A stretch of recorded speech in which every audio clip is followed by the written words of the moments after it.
Oui, tu te sens bien quand il faut parler de ces sujets. Bon, c'est que moi, je n'ai pas de secret, hein. Je le sais très bien. Je me sens bien. Oui.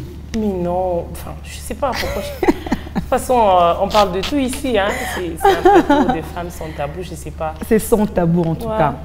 Alors, mon mari m'oblige, il ne me le demande pas, mais il m'oblige à faire la sodomie pour que lui soit satisfait sexuellement. C'est mon mari à moi. Je me dis, il faut vraiment que je puisse le satisfaire du Hachinikimbie. Mais il m'oblige à faire la sodomie. Quelque part, c'est mon mari. Dois-je accepter? Dans cette situation, que faire? Déjà, non. Moi, ce qui me dérange, d'abord, c'est le mot obligation. Le verbe obliger, en fait. Mon mari m'oblige de faire la sodomie pour le satisfaire sexuellement. Tu sais, à un moment, Jackie, moi, je me dis, il faut qu'on se pose la question. Les hommes, là, hein, comment ils arrivent? Ils sont allés essayer ou la sodomie. Je ne sais pas comment tu peux avoir l'idée. Parce que la sodomie, en fait, c'est les rapports sexuels par la voie anale. Imagine-toi un peu. Il y a déjà le vagin qui est conçu, qui est approprié pour ça. Quand Dieu a créé la femme, quand Dieu a créé la femme avec un vagin, c'est pour que l'homme passe par là pour le rapport sexuel, pour l'acte sexuel, pour l'accouplement, si je peux le dire ainsi. Mais comment se fait-il que vous allez laisser la voie normale pour aller le faire par la voie anale? C'est inexplicable. Alors moi, je dirais, déjà, l'obligation, ça ne passe pas. Mon mari ne peut pas m'obliger de faire quelque chose, quoi que ce soit, sur le plan sexuel. La sexualité, c'est la communication. Dans le couple, on doit communiquer sur tous les plans, surtout quand il s'agit de la sexualité. Même les positions sexuelles, tout ce qu'on fait, il faut toujours avoir l'avis de la femme et l'avis de l'homme. Il faut toujours échanger. Mais il ne faut pas aussi faire de choses qui sont contre la conviction de l'autre. Ça, en tout cas, quand tu es sûr, vraiment, tu te dis que je suis en train de pécher. Parce que même dans la Bible, on dit ce qui n'est pas fruit d'une conviction, c'est un péché. Tu ne peux pas tuer là, hein, Jackie. Toi, ta conscience, on va te reproche. Tu sais vraiment que c'est très mal. Ce que je suis en train de faire, c'est un acte pas correct. Moi, étant chrétienne, ce que je fais, ça n'honore pas Dieu. Mais tu le fais quand même.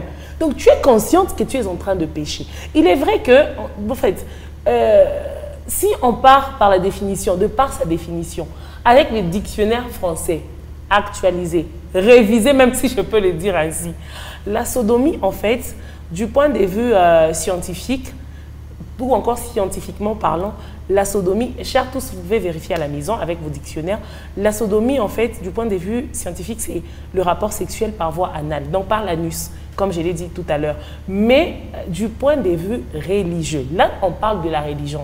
La sodomie, c'est le rapport sexuel hors mariage. La sodomie, ce n'est pas le rapport sexuel par voie anale du point de vue de la Bible. Mais seulement, il y a des gens qui nous disent, on est chrétien, on nous dit que non, la sodomie, c'est un péché parce que la Bible interdit la sodomie. On est d'accord. Mais dans la Bible, quand on parle de la sodomie, on ne parle pas des relations sexuelles entre l'homme et la femme. On faisait allusion aux relations sexuelles contre nature ou encore les homosexuels en fait. Parce que dans la Bible, on dit aucun homme ne couchera avec un autre homme comme on couche avec une femme. Ça, c'est un péché, c'est une abomination. Tu vois? Et en fait, cette position sexuelle est venue des homosexuels. Quelque chose que la Bible condamne. Voilà pourquoi on considère également que la sodomie, c'est un péché. Personnellement, moi, je dirais, mon mari ne peut pas m'obliger de faire la sodomie. Parce qu'il y a le mot obligation, déjà, c'est pas bon. Et si on prenait la question du point de vue scientifique? Oui. Et là, je modifie un peu par rapport à tes interventions. Il ne t'oblige pas, mais il te demande, chérie, pour que je sois satisfait sexuellement, aide-moi. En tout cas, parlons de moi, je ne sais pas les autres, mais parlons de moi. Moi, je suis du genre, je donne mon avis, mais je ne condamne pas les gens. Parlons de moi, je ne les ferai pas. Mais je ne condamnerai pas non plus. Ce n'est pas parce que je vais lui donner qu'il ne va pas partir. Toi, tu penses que tous les hommes qu'on voit courir derrière les petites filles, tous les hommes qui trompent leurs femmes, c'est parce qu'ils ne sont pas satisfaits sexuellement. Non, ils ont tout. Ça arrive que l'homme a tout, mais il préfère quand même aller dehors. Donc, c'est pas... Écoute, Jackie, moi, j'aimerais dire quelque chose à toutes les femmes qui nous regardent. C'est pas parce que tu écartes bien, je sais pas, ou parce que tu fais bien l'amour à ton mari qu'il ne te trompera pas. Ça, c'est faux. Il y a des hommes qui disent, ma femme, elle fait tout, c'est la plus parfaite, elle me satisfait. Mais il envie de te tromper. Un homme qui t'aime réellement, qui ne veut pas te tromper, qui n'a pas cette intention, quoi que tu fasses, si tu as des insuffisances, si tu as des erreurs, il va t'aider, il va te corriger, il va t'orienter, il va tout faire pour que tu sois parfaite, que tu sois à son goût. Mais un homme qui est déjà de nature vagabond, maman, quoi que tu fasses, à côté il va seulement partir. Oh, les vagabonds sexuels. Voilà, les hommes, en fait, ont une nature vagabonde, mais je ne dis pas, bon, enfin, je ne sais pas, mais... En tout cas, j'ai arraché le sourire de Lina. Lina Katoun, qu'est-ce que tu peux dire par rapport à cette question? Ben, personnellement, je trouve que le sexe, c'est quelque chose de bien. Très bien. Eh oui, je trouve. Ça détend. Ça détend. Eh oui, on y prend du plaisir. Comme certains le diraient, on y prend son pied. Alors, Lina, eh oui. Là Mais il n'y a personne qui est devant la télé qui me dira qu'il n'a pas pris son pied, qu'il n'aime pas prendre son pied quand il fait l'amour. C'est ça l'objectif, non, en fait. Quand on fait l'amour, c'est parce qu'on a envie d'y prendre plaisir. Et Dieu savait que quand on fera l'amour, il y aura du plaisir. Il le savait. Comme Immaculée l'a dit, Dieu a tout concocté pour que ça soit comme ça. Donc, il est impossible de faire semblant. Alors, moi, je pense que par rapport à cette question, moi, ce que j'allais dire, c'est que Dieu n'a rien contre le sexe, en fait. Il n'a rien contre ça. Il n'a rien contre le fait... Il n'a rien contre le sexe, oui. Il n'a rien contre la sodomie. C'est la question que je pose. Mais maintenant, il faut savoir. Est-ce que de la manière dont toi tu vois la sodomie, c'est de la même manière que Dieu lui voit la sodomie? Tu vois un peu? J'ai vu tout à l'heure, Immaculée a dit, ben, dans un sens biblique, la sodomie, c'est quand un homme couche avec un autre homme.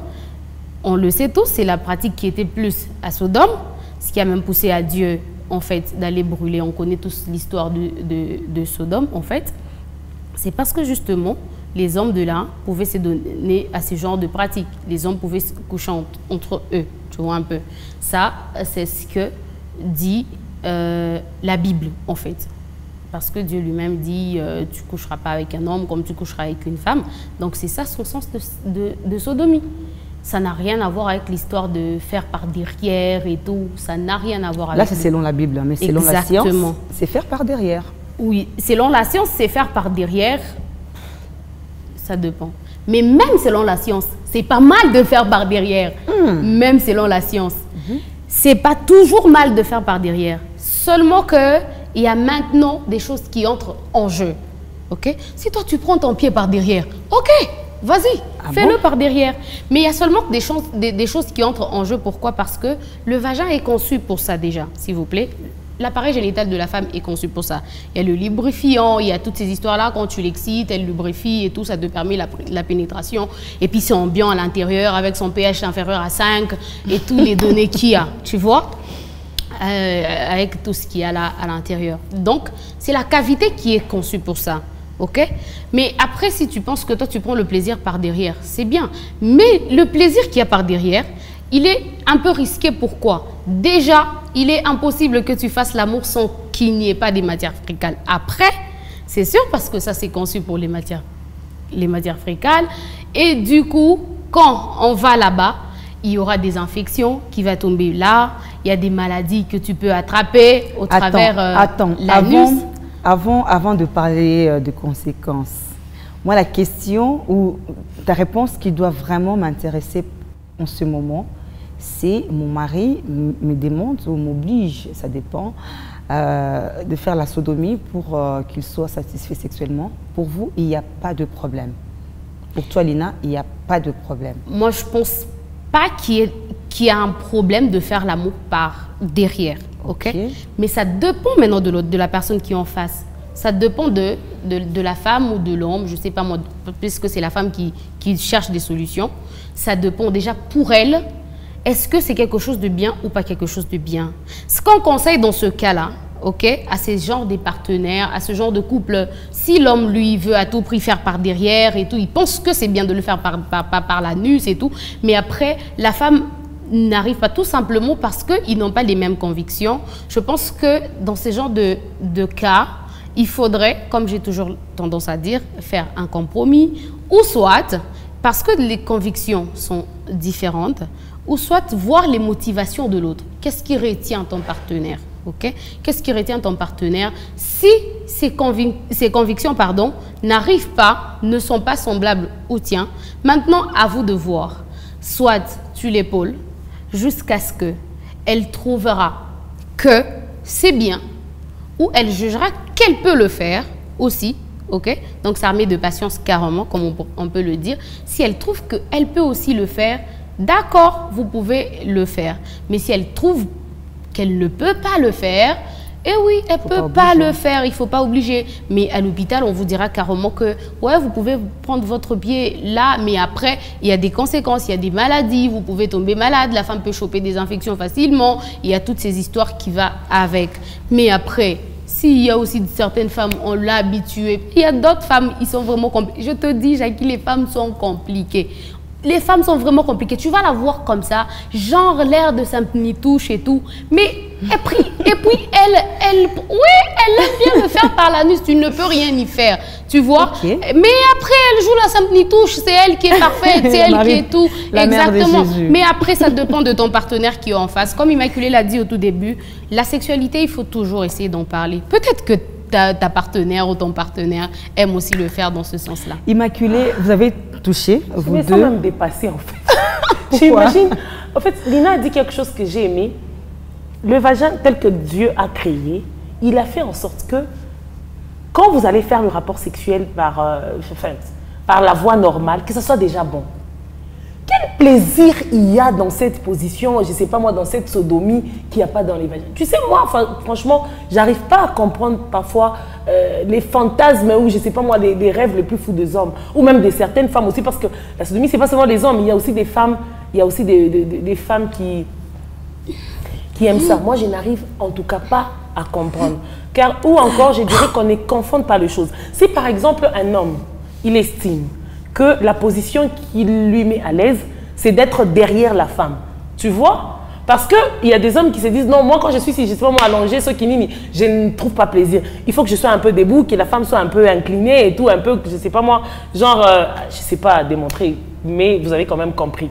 Si l'homme, c'est comme ça qu'il trouve plaisir, au lieu de faire la sodomie, de faire recours à la sodomie, il y a une autre position sexuelle semblable à la sodomie. En fait, vous ne faites pas la sodomie, vous ne les faites pas par voie anale, vous les faites par la voie normale, mais l'homme est derrière. Moi, je trouve que pour les hommes, pour cet homme, ce n'est pas la position qui compte pour lui. Exactement. Mais c'est le fait sphincter qui a l'anus. Voilà. C'est ce qui l'attire en fait. À l'anus, il y a un effet sphincter en fait, qui retient en fait le pénis. Et le fait du frottement, ça lui donne du plaisir. C'est pas forcément dire que il y va parce que dans les vagins il y a l'ambiance, il y a ce climat ambiant, il y a ce pêche. Non, c'est pas forcément ça, mais c'est le fait sphincter qui est à l'arrière. Tu vois, généralement quand on va aux toilettes, tu as tendance, tu vois, quand tu as, comment on dit encore?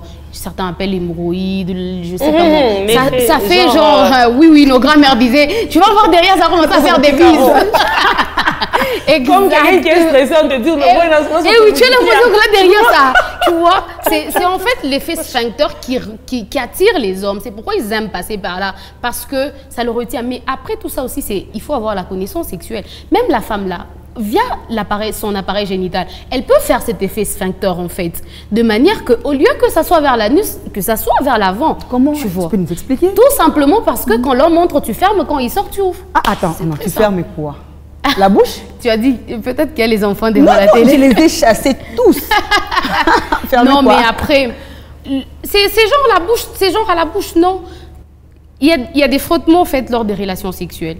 L'effet sphincter, c'est que quand il entre, tu peux enfermer comme ça, et quand il sort, tu l'ouvres. Il entre, tu fermes, et puis il ouvre. Ah bon? C'est simple. C'est intéressant ça, Immaculée. Après, il faut être forte pour tenir tout le long d'une relation sexuelle. Parce que déjà, faire l'amour, ça te prend de l'énergie. Quand il faudrait aussi que tu mettes encore plus d'énergie, ça devient encore plus de chez plus. Immaculée. Non, mais il faut se renseigner. Il y a les gens qui sont bizarres. Hein. On a touché à quoi? Je sais qu'il y a les gens qui nous suivent là, ils vont m'appeler après pour me dire, Lina, est-ce que tu peux m'apprendre l'effet sphincter, s'il vous plaît? Allez vous renseigner. Allez vous renseigner. Non, mais après. Je suis très curieuse au fait d'entendre ta question là. Oui, en fait, dans nos églises, rapidement, parce qu'on n'a plus beaucoup de minutes, Dans des églises, on nous dit que faire l'amour par derrière, c'est vraiment un péché. Et là, vous contredisez les hommes des dieux, vous deux là. Alors, toi, tu contredis le pasteur Malou. Non, je ne contredis pas le pasteur Malou, mais j'aurais bien aimé que le pasteur Malou me le dise. Moi, je vais donner mon avis quand tu dis qu'on contredit les hommes des dieux. Au fait, c'est pas parce que l'homme de Dieu a parlé que c'est oui vrai. Et amen. Non, s'il vous plaît, qu'on ne se trompe pas. C'est pas parce que ton pasteur te dit n'embrasse pas ton mari que tu ne dois pas l'embrasser. Moi, je connais un homme de Dieu que je vais taguer dans cette émission. Il s'appelle apôtre Timothée. L'autre nom, j'ai oublié. En fait, l'apôtre Timothée a démontré une fois sur le plateau d'une des émissions ici sur Mikuba, il a démontré que la sodomie n'était pas un péché. Celle qui a dit que toutes les femmes de Mikuba iront en enfer. Oui, et il a aussi rajouté que les pasteurs, les hommes des dieux qui interdisent aux femmes, par exemple, l'homme, toi tu es une femme, tu as ton mari, il te dit non chérie, je vais faire l'amour par derrière et tout. Toi tu dis non, le pasteur a dit et tout, ces hommes des dieux qui donnent ces genres d'enseignements sont dans les faux. Parce que du point de vue religieux, la sodomie c'est les rapports sexuels hors mariage. Pourtant, il a démontré que beaucoup d'hommes des dieux sont plutôt dans la sodomie. Parce qu'ils font les rapports sexuels non seulement les hommes de Dieu, mais aussi des chrétiens. Même les chrétiens, en fait. Exactement. En dehors du mariage. Et puis, il y a même de ces pasteurs, pardon, immaculés, qui interdisent la fellation. Ils disent que la fellation, c'est un péché. Oui, c'est un péché par rapport à quoi? Au fait, moi, je me dis, tu sais, en ce qui concerne la sexualité dans le couple, moi, je ne pense pas qu'on doit être là en train de condamner tel ou tel autre. Comme Lina a dit, si tu estimes que c'est bien pour toi, fais-le. Moi, personnellement, j'ai été claire. Je t'ai dit, moi, je ne les ferai pas. Bon, je ne sais pas pourquoi ou comment, mais je ne les ferai pas. Mais ce n'est pas pour autant que si j'apprenais que toi, tu les fais, je vais te condamner pour dire, non, Jackie, elle n'est pas chrétienne. Non, Jackie est chrétienne, mais il s'agit de son intimité avec son mari. C'est par là qu'il trouve plaisir, moi, je ne sais pas. Et la Bible ne nous dit pas, non, non, vous savez, quand vous voulez commencer les rapports sexuels, touche ton chéri là-bas, fais ceci, embrasse comme ça. En tout cas, nulle part on a mentionné ça dans la Bible. Mais Dieu est bizarre. Il a fait la sexualité sans mode d'emploi. Oui, c'est ça même le problème. Mais c'est pas voir possible. aussi la capacité de l'homme. On doit lui demander. Ce n'est pas possible de faire la sexualité sans mode d'emploi. Comment on utilise ça alors? Il met des histoires sans mode d'emploi. Non, moi je pense que les personnes qui sont mieux placées pour nous donner ce mot d'emploi, c'est Adam et Ève. Parce que non, mais même Adam et Ève, est-ce qu'eux, ils ont eu le mot d'emploi? Parce que si eux, ils ont eu le mot d'emploi, je pense qu'ils devaient les transmettre. Mais comment ils avaient su qu'il fallait mettre Dieu Mais non, mais déjà le mot d'emploi. Quelqu'un m'a dit, là où il y a un trou, il n'y a pas d'apprentissage. Non, mais après, même dans le nez, il y a un trou. Mais la bouche. Oui, mais c'est pas pour autant. Même la bouche. Attendez les filles, qui vous ont appris à introduire le doigt dans le nez? Bon, c'est pas le sujet du Non, mais après la sexualité, on l'a dans le sang. On a fini. En tout cas, c'est vraiment un débat chaud. C'était pour nous un plaisir de vous tenir compagnie pendant 53 minutes. Retrouvez demain une autre équipe. Et nous, là, on change de rôle le mercredi avec plaisir. Au revoir.